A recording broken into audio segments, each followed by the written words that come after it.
Subscribe कीजिए देसी technique channel को और बेल आइकन को दबाइए लेटेस्ट वीडियो सबसे पहले देखने के लिए। बोलिए रणछोड़ भगवान की जय। रणछोड़ भगवान का ये नाम रणछोड़ कैसे पड़ा? दोस्तों, भगवान का ये रणछोड़ नाम संबंधित है आज की इसी भूमि से जिस पर मैं अभी खड़ा हुआ। ये है मेरी जन्मभूमि, वीरभूमि, राजस्थान का छोटा सा शहर धौलपुर। इसे ब्रज क्षेत्र के नाम से भी जानते हैं। दोस्तों, भगवान का ये रणछोड़ नाम है वो हमारे इसी भूमि से संबंधित है। तो क्या है ये भगवान की रणछोड़ नाम के पीछे कहानी, जानेंगे आज के इस वीडियो में। नमस्कार दोस्तों, मैं हूं उमेश, आप देख रहे हैं देसी टेक्निक्स। चलिए देखते हैं आज के इस वीडियो को।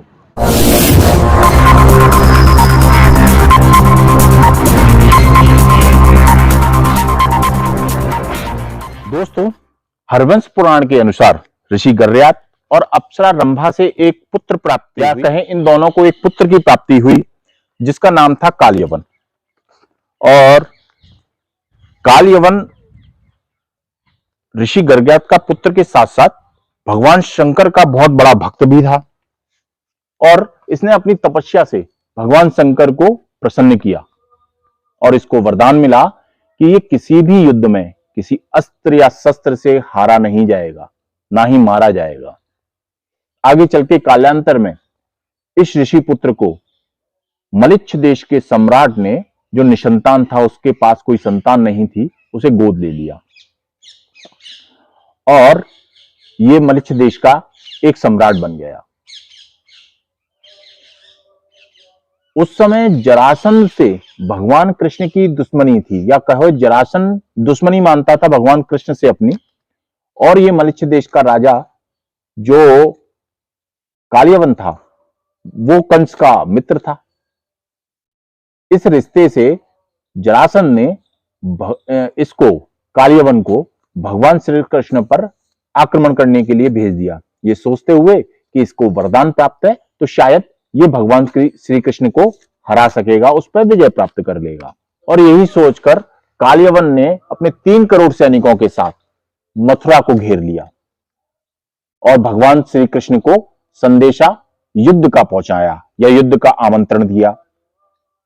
भगवान श्री कृष्ण जानते थे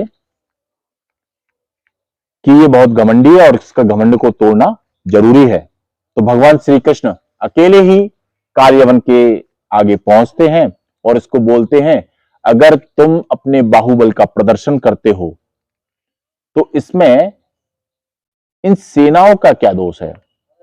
बाहुबल का प्रदर्शन तुमको करना है तो तुम अकेले ही आके मुझसे लड़ो।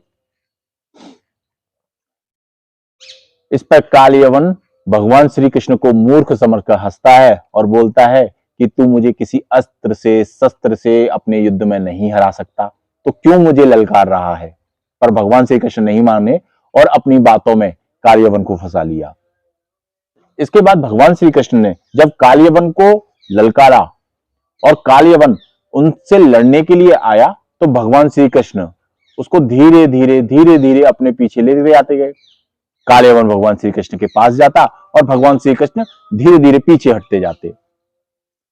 ऐसे ही कालयवन उनको पकड़ने की चेष्टा करता रहा और भगवान श्री कृष्ण बार बार उससे दूर जाते गए। चलते चलते उसको अपने पीछे भगाते हुए वो मथुरा से यहां आए। यहां का मतलब धौलपुर, जहां हम अभी बैठे हुए हैं। और इस पहाड़ जो आपको ऊपर दिखाई दे रहा है, अभी यहां पर एक मंदिर का निर्माण कर दिया गया है, लेकिन उस समय ये पूरी एक पहाड़ी थी जिसमें स्वयं भगवान श्री कृष्ण उस कालयवन को अपने पीछे पीछे दौड़ा के लेते आए।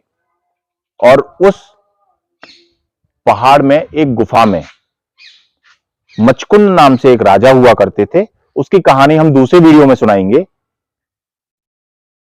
वो लेटे थे, विश्राम कर रहे थे और उस मचकुंद राजा को ये वरदान प्राप्त था इंद्र के द्वारा और सभी देवताओं के द्वारा कि वो जब भी निद्रा से उन्हें कोई जगाएगा और उनकी पहली दृष्टि किसी पर पड़ेगी तो वो तुरंत भस्म हो जाएगा। भगवान श्री कृष्ण ने उस गुफा में एकदम से जाते हैं और अपना पीतांबर उस मचकुंद महाराज को उड़ा देते हैं।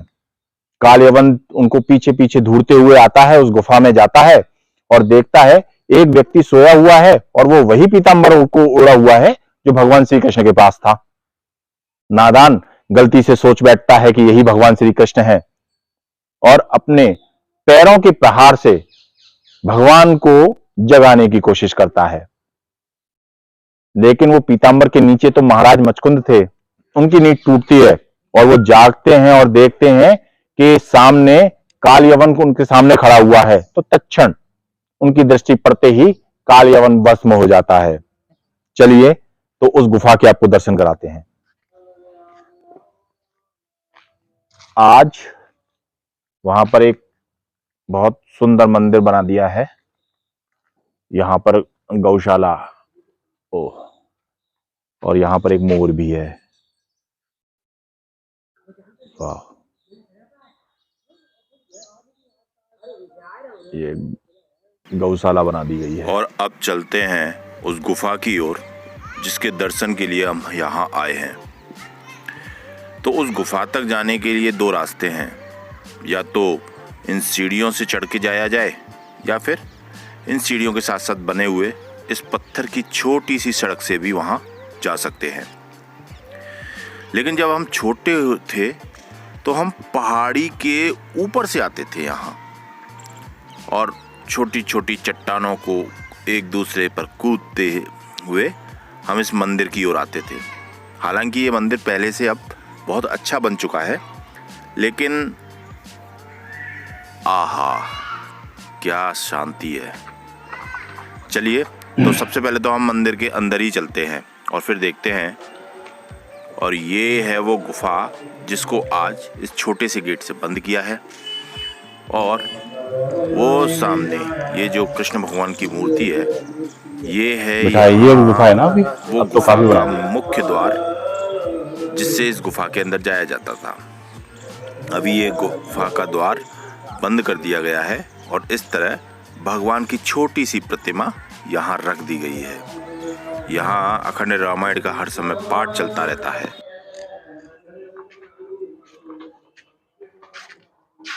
बड़ी बड़ी चट्टानों के बीच में ये मंदिर बना हुआ है। वाह क्या शांति है। तो दोस्तों, जिस गुफा का आपने अभी दर्शन किया, यही है वो गुफा जिसमें भगवान ने काल यवन को भस्म करा दिया मचकुंद महाराज के द्वारा।